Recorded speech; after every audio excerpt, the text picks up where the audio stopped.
The Taliban have now announced their interim government in Afghanistan. Pak's ISI's pick, Mullah Hasan Akhund, will now be the new Afghan Prime Minister.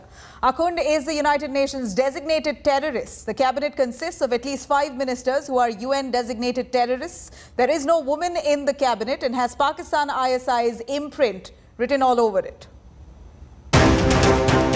Most wanted terrorists, leaders with $10 million bounty on their heads, former Guantanamo Bay prisoners, mercenaries responsible for notorious attacks.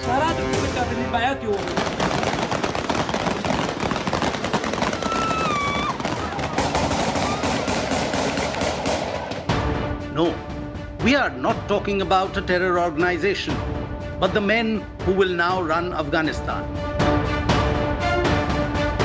The Taliban have announced an interim government declaring the country an Islamic emirate.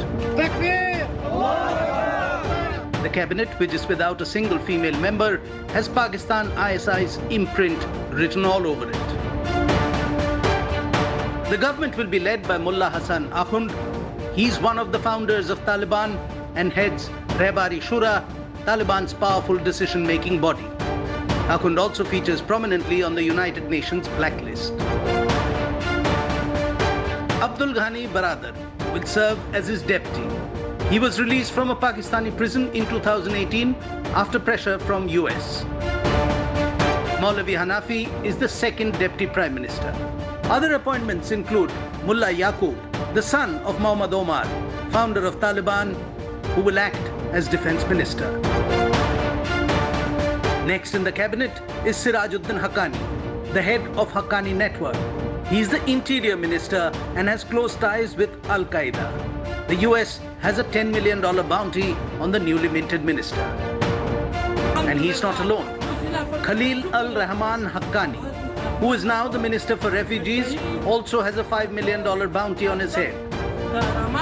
Another notable mention is the new Education Minister, Abdul Baqi Haqqan. And here is what he thinks of degrees. No PhD degree, master's degree is valuable today. You see that the people who are in power have no PhD.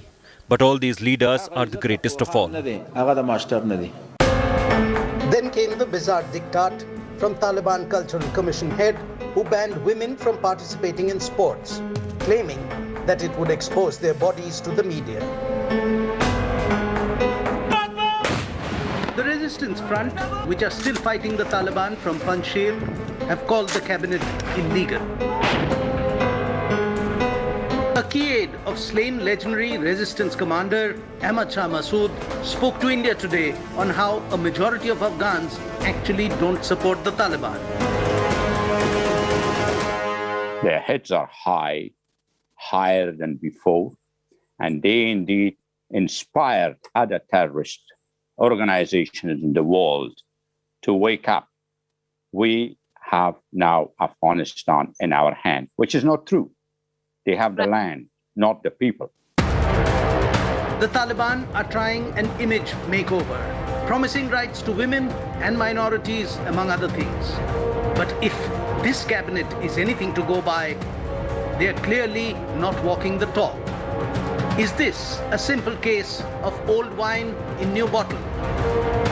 Bureau Report, India Today.